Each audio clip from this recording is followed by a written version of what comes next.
Welcome back to another video, guys. I've seen a lot of comments. People are really happy they can't smell what they're seeing on video, and that's because the last 2 weeks pretty much we've been just hauling manure, liquid and solid manure. But since we've been doing it for 2 weeks now, that means we're done the corrals, we're done the lagoon, and I actually have one more load that I gotta haul out here before I can say that I'm actually done for this spring, and that is the calf room that I'm standing in right now. All of these buckets just got moved out to the next barn over, and we got to clean this room out. And we figured since we got all the manure equipment hooked up and ready to go, we figured we'd toss it right away into that manure wagon and put it right out on the field. So still using the Bueller Versatile, and we're going to be using the New Holland wheel loader. So where's the Bobcat? It's not in spawn. I thought you were going to get it. I'll go and get it. So I'm going to go and grab the skid steer so we can scoop those rooms out, and then we're probably going to scoop it into the loader bucket. I think we're gonna try. I'd like to see if the Bobcat can actually reach into that spreader. I don't think it will, but there's only one way to find out.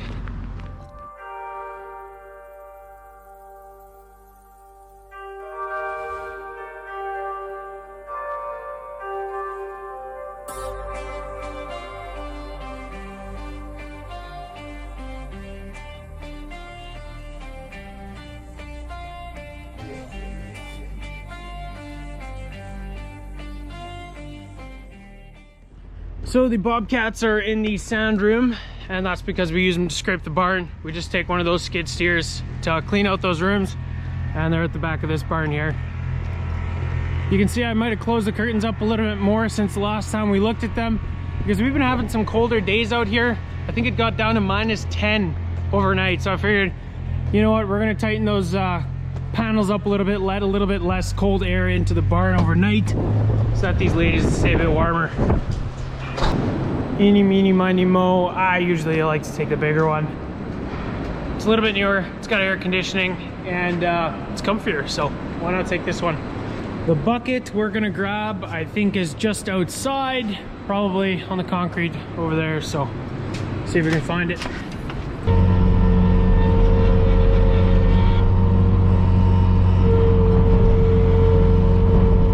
Oh, our bucket's still inside the sand room, I just missed it.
Fills up the wagon pretty good. I didn't think it would fill it up that much, but I guess one room equals one wagon. We throw all the bedding in by hand too, by the way, so that's a lot.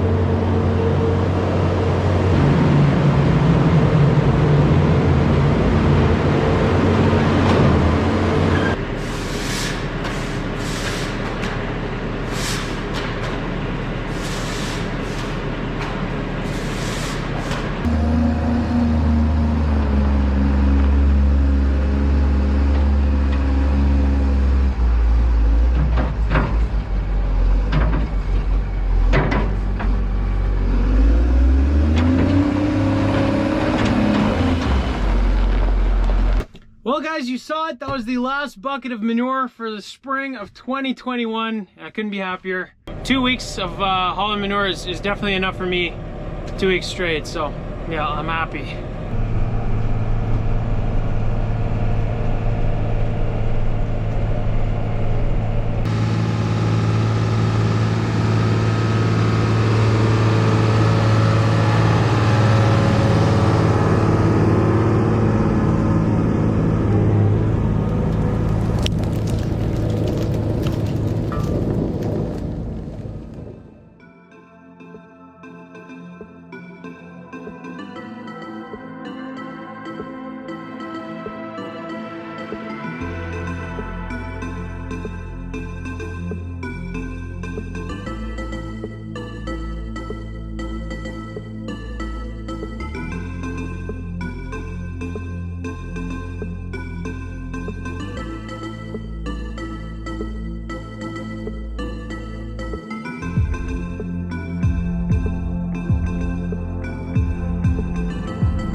We are in the barn right now and we're just grabbing group 1, bringing them up into the parlor. First morning back after hauling manure for quite a while, so yeah, get them up into the holding area.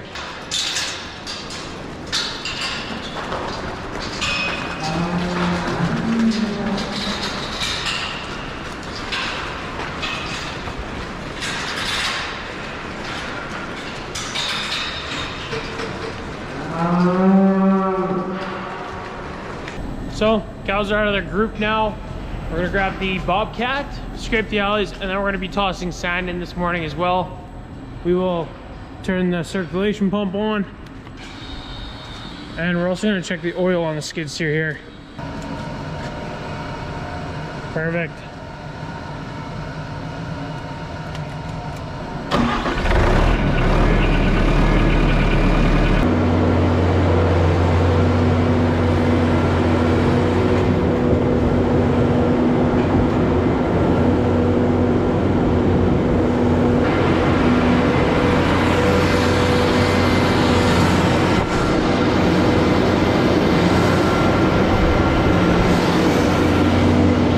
So I really hope the cows enjoy that sand bedding because it is a really big hassle.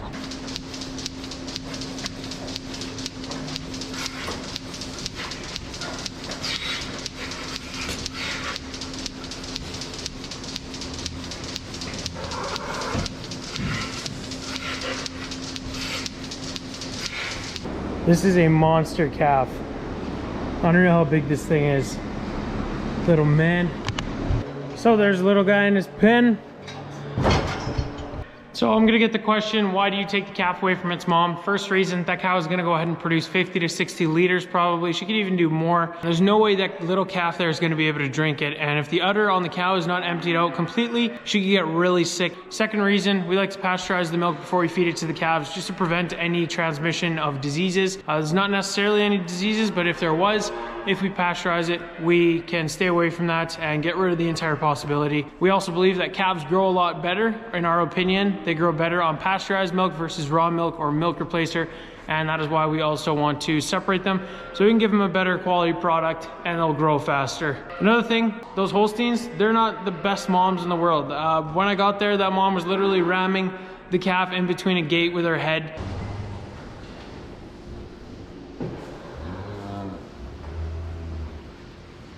They don't really know how to take care of a calf really good. And those are just a couple of reasons. There's a lot more, but those are the main reasons why we separate the calf. It's also a lot easier to raise a calf. Looks like we got a load of dried distiller's grain coming out to the farm this afternoon. And I'm gonna go and line the auger up to our big white bin, super tall. And we're gonna use this red auger here. Drop it in that bin. But recently we just put a new set of cups on here. And this auger barely reached that bin. So we might have to cut 1 or 2 of those cups off just so that it's going to be a little bit taller to reach in that bin, because it was actually that close, and the old socks and the old cups that were on this auger, they were a bit shorter. I think there's a couple less of them on there, and that's why I was actually able to reach into that bin. So I guess we're first going to try it, see if it actually fits in there, and then maybe we'll have to adjust, pull it down, in which case we'll just lower it down, cut the 2 cups off with a knife, and then try again.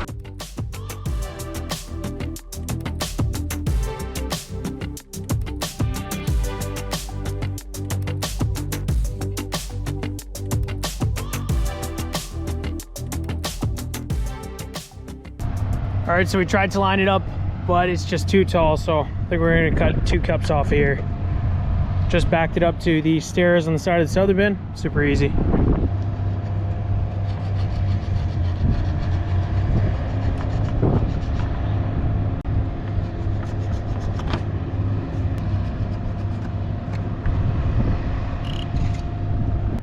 Tried it again with the 1 cup removed, lined right up.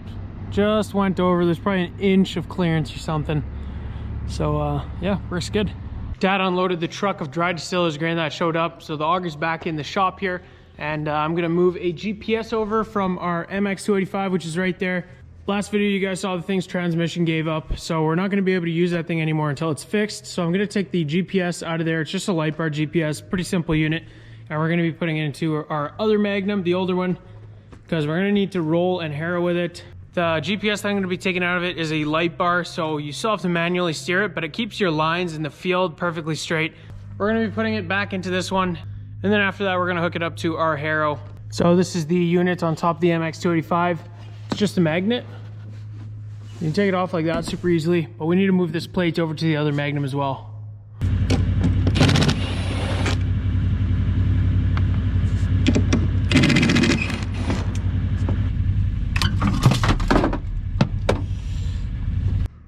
We got the receiver on the roof. The display is here. Moment of truth. All you gotta do now is plug it into the 12-volt outlet in the tractor. See if she turns on. There we go.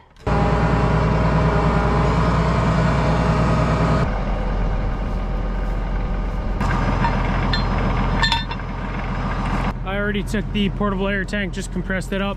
We're gonna go ahead and drive this to the shop, put some grease in all the grease zerks, check all the rest of the tires. They're all still around, but we just wanna make sure there's enough tire pressure in there. And then we'll get this thing ready to go. And we can harrow some fields. Got her pulled up to the shop here. I just checked this first tire and there's about 50 PSI in there, and that's how I usually do it. The highest PSI is the one I'll make all of them. So we're gonna check all the tires in this thing, make sure they're at least 50. That is gonna be it for today's video, guys. If you enjoyed it, I hope to see you guys in the next one. And thanks for watching as always.